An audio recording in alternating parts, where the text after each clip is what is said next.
اور غلام تو ملکیت ہوتا ہے، زندہ کا ذبح کر دے تو ابھی کوئی پوچھنے والا نہیں۔ تو جو بیت رہی تھی بلال پر، ابو فقیہ پر، زنیرہ پر، جو ان پر بیت رہی تھی، جو خباب پر بیت رہی تھی، جس طرح ہلاک کیا گیا ہے حضرت سمیہ کو، حضرت یاسر کو، یہ ساری تکلیفیں انہیں بھی تھی، لیکن کیا اس کا یہ بالواسطہ ایذا محمد کے لیے نہیں تھا صلی اللہ علیہ وسلم؟ آپ کے ساتھ ہی آپ کی جانثار ہے، لیکن آپ ان سے بھی کیا کہیں، فصبروا فصبروا فصبروا۔ جب ابو جہل بدترین ٹارچر کر رہا تھا حضرت سمیہ اور حضرت یاسر کو رضی اللہ تعالی عنہما، آپ کے علم میں ہے کیسی کیسی ٹارچر کی ہے؟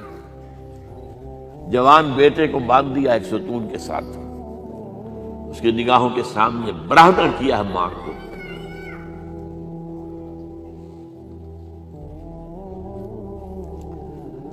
ہاتھ میں ایک مورتی ہے، جب تنگ آ گیا ستا کر تنگ کر کے مار مار کے حضرت سمیہ ٹس سے مس نہیں ہو رہی، کہتا ہے تم ایک دفعہ کہہ دو سمیہ کہ ہاں اس مورتی میں بھی کچھ ہے، میں تمہیں چھوڑ دوں گا۔ انہوں نے تھوک دیا، برچھا مارا شرمگاہ کے اندر۔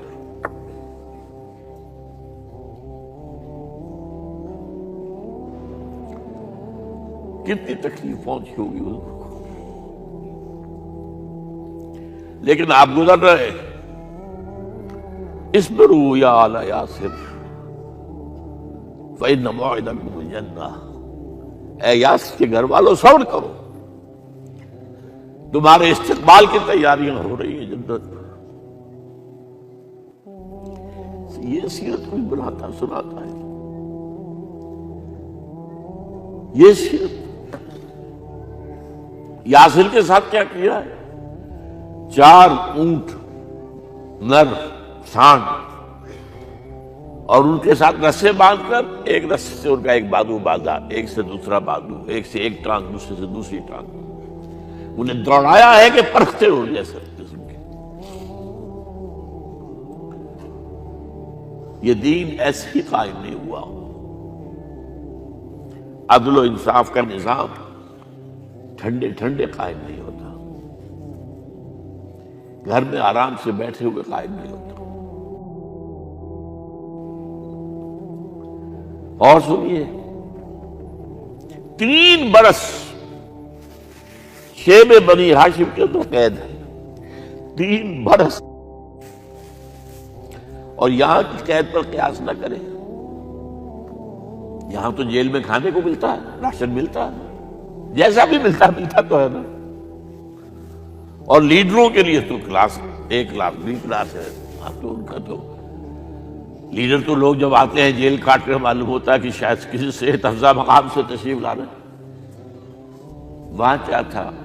ٹوٹل بائیکاٹ، ایک گھاٹی، ادھر پہاڑ ادھر پہاڑ، دونوں طرف جو ہے پہرے، کوئی کھانے پینے کی چیز اندر نہیں جائے گی، اور پورا خاندان بنی ہاشم، وہ بھی کہ جو ایمان نہیں لائے، وہ قبائلی زندگی تھی نا۔ بنو ہاشم چونکہ حضور کو پشت پناہی چھوڑنے کو تیار نہیں ہوئے، ابو طالب نے آخری وقت تک بھی ساتھ نہیں چھوڑا۔ ہاں، آخری وقت کے قریب ایک بات ہو گئی تھی، ایک مرتبہ تو ہوا کہ وفد آیا ہے قریش کا کہ اپنے بھتیجے کو روک لو، وہ ہمارے معبودوں کی توہین کرتا ہے۔ ابو طالب نے بلایا اور آپ سے کہا کہ یہ کچھ اپنے رویے کو بدلے۔ آپ نے فرمایا چچا جان، اب تو چاہیے میرے ایک ہاتھ پر سورج اور دوسرے پر چاند رکھ دے، میں اپنے اس مشن کو چھوڑ نہیں سکتا۔ یہ ہے استقامت۔ اور ابو طالب کے عین انتقال کے وقت جو معاملہ ہوا، جب وفد آیا ہے کہ ٹھیک ہے اب ہمارا جو ہے صبر کا پیمانہ لبریز ہو گیا ہے، اب ٹھیک ہے آ جاؤ میدان میں، تم بھی ساتھ چھوڑنے کو تیار نہیں ہو۔ ابو طالب نے بلایا، بھتیجے مجھ پر اتنا بوجھ نہ ڈالو جو میں برداشت نہ کر سکوں۔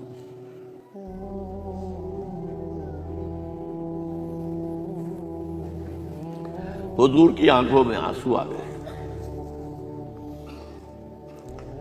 چچا جان اب تو یا یہ بات بری ہوگی یا میں اپنے آپ کو ختم کر دوں. اسی میں ختم ہو گیا.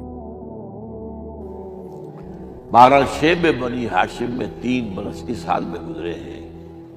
ٹوٹل بائیکاٹ، کوئی کھانے پینے کی نہیں. کچھ لوگ تھے شریف النفس، مثلاً حکیم بن حزام تھے رضی اللہ تعالی، اور بعد میں ایمان لے آئے. حضرت خدیجہ کے وہ رشتہ دار تھے. وہ پہاڑ پر چڑھ کر ایک طرف سے رات کی تاریکی میں، دونوں دروازے تو بند ہیں، پہاڑ پر چڑھ کر چوٹی سے نیچے اتر کے کوئی چیزیں کھانے پینے کی دے آئے تو دے آئے. بس صلی اللہ علیہ وسلم. کوئی اور ایک آدھ ہوگا ایسا. یہاں تک نوبت آئی ہے کہ بنی ہاشم کے یہ پھول جیسے بچے معصوم بھوک سے بلبلا رہے ہیں، اور اس کے سوا کچھ نہیں ہے کہ سوکھے چمڑے ابال کر اس کا پانی ان کے حلق میں ٹپکا دیا جائے.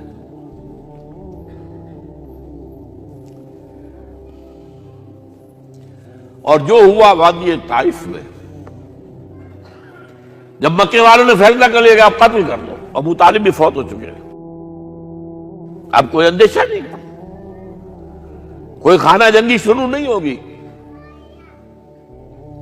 کوئی انٹرا ٹرائبل وار نہیں ہوگی. تو آپ طائف گئے ہیں. شاید وہاں کے 3 سردار تھے بڑے، اور یہ طائف اصل میں قریشی کا سمجھیے کہ یہ ان کا گرمیوں کا یہ صحت افزا مقام تھا. یہ تمام جو سردار تھے مکے کے، ان کی جائیدادیں وہاں کی باغات تھے، اور وہاں کے بھی 3 سردار تھے. تو شاید ان میں سے کسی کو اللہ توفیق دے دے. وہاں گئے ہیں اور صرف ایک ساتھ ہیں، حضرت زید بن حارثہ. حضرت ابو بکر بھی ساتھ نہیں ہے، سائے کی طرح ساتھ رہنے والا بھی ساتھ نہیں تھا. وہاں جا کر جو آپ نے تینوں سے بات کی ہے، تینوں نے وہ باتیں کہی ہیں جو کلیجے کو چیر جائیں. تمہارے سوا کوئی اللہ کو نہیں ملا تھا رسول بنانے. جاؤ چلے جاؤ. ایک کہتا ہے فوراً چلے جاؤ یہاں سے، اس لیے کہ ہو سکتا ہے کہ تم سچے ہو تو کہیں میں تمہاری توہین نہ کر دوں، اور یہ بھی ہو سکتا ہے تم جھوٹے ہو تو جھوٹے کو میں منہ نہیں لگانا چاہتا. 3 دن کی یہ سختی، اور اس میں کیا ہو رہا ہے؟ اسٹریٹ ارچنز جو کہلاتے ہیں ہمارے یہاں، ٹھوکرے گلیوں کے، انہیں اشارہ کر دیا ذرا ان کی خبر لو. اب وہ پتھراؤ کر رہے ہیں. جیسے ہمارے ہاں کوئی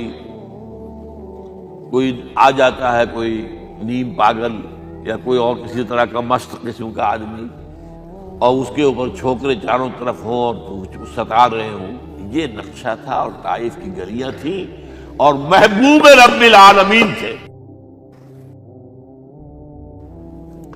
ادھر سے پتھر آ رہے ہیں تو زید بن حارثہ رکاوٹ بن گئے، لیکن پیچھے سے آ رہے ہیں، وہ کیسے روکیں گے؟ پیچھے جاتے ہیں تو ادھر سے آ رہے ہیں. جسم لہو لہان ہے، خون رس رس کر زخموں سے جوتیوں میں آ کے جم گیا ہے. پھر وہاں سے آپ نکل کر گئے ہیں. ایک باغ میں تھوڑی سی پناہ لی ہے تھوڑی دیر کے لیے. جوتے بڑی مشکل سے اترے ہیں، خون جمع ہوا، اور وہ جو پھر دعا نکلی ہے آپ کے، وہ کلیجے کو چیر جانے والی ہے. اللہم الیک اشکو ضعف قوتی وقلت حیلتی وحوانی علی الناس. اے اللہ تیری جناب میں فریاد لے کر آیا ہوں اپنی قوت کی کمی کا، اپنے وسائل کی کمی کا، اور لوگوں میں جو رسوائی ہو رہی ہے. الی من تکلنی الی بعید یتجہمنی اور الی عدو ملکت امری. مجھے کس کے حوالہ کر دیا ہے؟ مجھے دشمن کے حوالے کر دیا جو چاہے میرے ساتھ کر گزرے. فریاد ہے کہ نہیں؟ بڑی زوردار فریاد ہے، بڑی زوردار. لیکن پھر مقام عبدیت کا ظہور ہوتا ہے. ان لم یکن علی غضبک فلا ابالی. اے اللہ اگر تو ناراض نہیں ہے، مجھے اندیشہ یہ ہو گیا کہ کہیں تو ناراض تو نہیں ہو گیا، کہیں تو نے میرا ساتھ تو نہیں چھوڑ دیا۔ اگر تو ناراض نہیں تو مجھے کوئی پرواہ نہیں، جو ہو سو سر تسلیم خم ہے جو مزاج یار میں آئے۔ واپس آئے ہیں تو مکے میں داخل نہیں ہو سکتے تھے، وہاں تو قتل کا فیصلہ ہو چکا۔ باہر ہی آپ نے ڈیرا لگایا، زید بن حارثہ کو بھیجا، فلاں شخص کے پاس جاؤ کہ تم اگر امان میں لے لو محمد کو تو محمد آ جائیں، میں تو میری یہ پوزیشن نہیں ہے، میں قریش کے مقابلے میں امان نہیں دے سکتا۔ دوسرے کے پاس بھیجا، اس نے بھی کچھ ایسے جواب دے دیا۔ تیسرے کے پاس جب گئے حضرت زید، مطعم بن عدی، اس نے کہا ٹھیک ہے میں امان دیتا ہوں محمد کو، وہ آ جائے مکے میں۔ حضور سے آگے کہا، حضور نے فرمایا نہیں، جا کر کہو آ کر لے کر جا۔ کیوں؟ کیا پتہ اچانک جو ہے میرے داخل ہوتے ہی کوئی مجھ پر حملہ کرے، قتل کر دے۔ وہ تو یہ کہہ سکے کہ ہمیں کیا پتہ تھا کہ مطعم نے جو ہے امان دی ہے، I never knew it۔ اب یہ قبیلے کے اندر یہ ہوتا تھا کہ ایک نے امان دے دی، سب کی طرف سے امان۔ لہذا حضور نے فرمایا آ کر لے کر جاؤ۔ وہ اپنے 6 بیٹوں کو ہتھیار سجا کر لے کر آیا ہے اور پھر لے کر گیا حضور کو، کہتا ہوا گزر رہا ہے راستے میں، لوگوں سن لو محمد میری امان میں ہے صلی اللہ علیہ وسلم۔ اس لیے آپ کو مکے کے اندر پھر 2-2.5 سال مزید رہنے کا موقع ملا ہے، اور اتنا بڑا احسان آپ نے مانا پھر مطعم بن عدی کا کہ غزوہ بدر میں جب 70 اسیر تھے قریش کے حضور کے پاس، تو آپ نے فرمایا تھا کہ اگر آج مطعم زندہ ہوتا اور وہ سفارش کرتا تو میں ان سب کو چھوڑ دیتا بغیر کسی فدیے کے۔ بہرحال یہ چند باتیں میں نے آپ کو بتائی، باقی تو یہ کہ غار ثور ہے کیسی کیسی، اور پھر غزوہ بدر سے پہلے کی رات ہے، اور وہ آپ کا زندگی کا طویل ترین سجدہ ہے۔ اس میں جہاں تک یہ الفاظ بھی آپ نے کہہ دیا، اللہ اگر کل یہ جو 313 یہاں جمع ہیں اگر یہ ختم ہو گئے تو پھر قیامت تک تیرا نام لینے والا کوئی نہیں ہوگا، میں آخری رسول اور میری یہ 15 برس کی کمائی ہے۔ اس وقت کہا حضرت ابوبکر نے، وہ پہریدار کی حیثیت سے کھڑے تھے، کہ حسبک حسبک حضور بس کیجئے بس کیجئے۔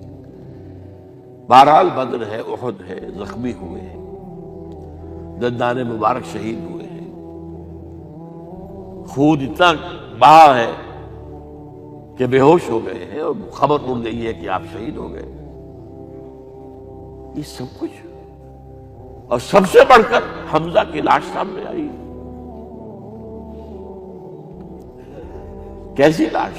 ناک کٹی ہوئی ہے، کان کٹے ہوئے، پیٹ چاک کر کے کلیجہ چبایا ہوا ہے۔ کس طرح برداشت کیا ہوگا آپ نے؟ اپنے اوپر طاری کر کے دیکھیں، یہ حمزہ کون ہے؟ چچا ہے، دودھ شریک بھائی ہے، خالہ دار بھائی ہے،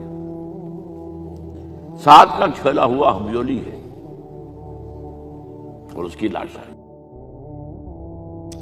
جو قلب اطہر پر بیت رہی تھی وہ مدینے میں آ کر ایک بڑا ماحول بدلا ہوا تھا، تب وہ بات سامنے آ گئی۔ جب آپ مدینے واپس تشریف لائے ہیں تو ظاہر بات ہے کہ زیادہ انصار کے لوگ تھے جو شہید ہوئے تھے۔ بدر میں مہاجرین تو میرے خیال 1/4 تھے نمبر کے اندر، 3/4 تو انصاری تھے۔ اسی طریقے سے احد کے اندر معاملہ ہے، تو مختلف گھروں سے عورتوں کے بین کرنے کی آوازیں آ رہی تھی، اس لیے کہ اس وقت تک بین کرنا حرام نہیں قرار دیا گیا تھا، ممنوع نہیں تھا۔ آوازیں سن کر حضور کی زبان مبارک سے نکل گیا، اما حمزہ تو فلا بواکی لہو، ہائے حمزہ کے لیے تو کوئی رونے والی بھی نہیں ہے۔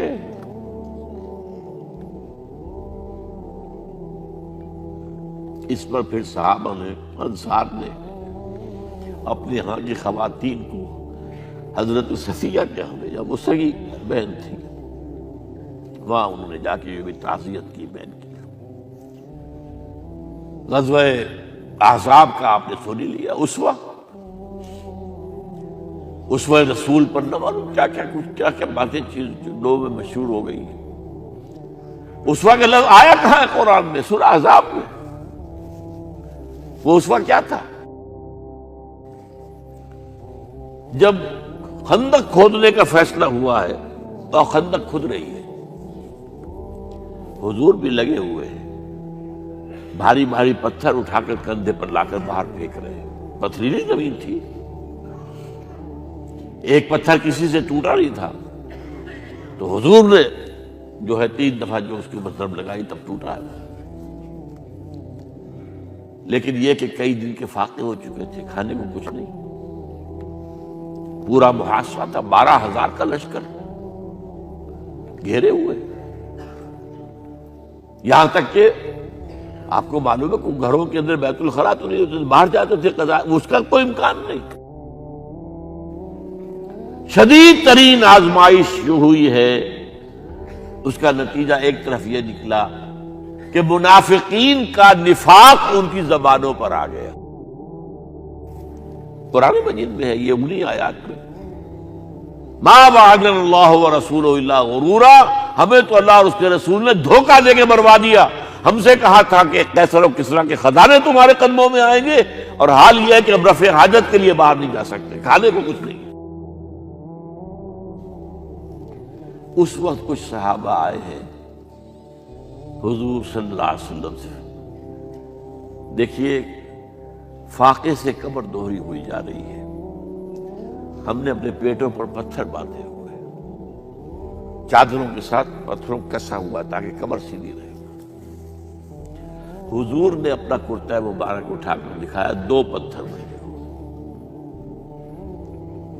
یہ ہے اسوہ، یہ ہے آپ کی سنت، آپ کا اسوہ حسنہ۔ لیکن اس اسوہ حسنہ سے فائدہ کون اٹھا سکتا ہے؟ لقد کان لکم فی رسول اللہ اسوۃ حسنۃ لمن کان یرجو اللہ والیوم الآخر وذکر اللہ کثیرا۔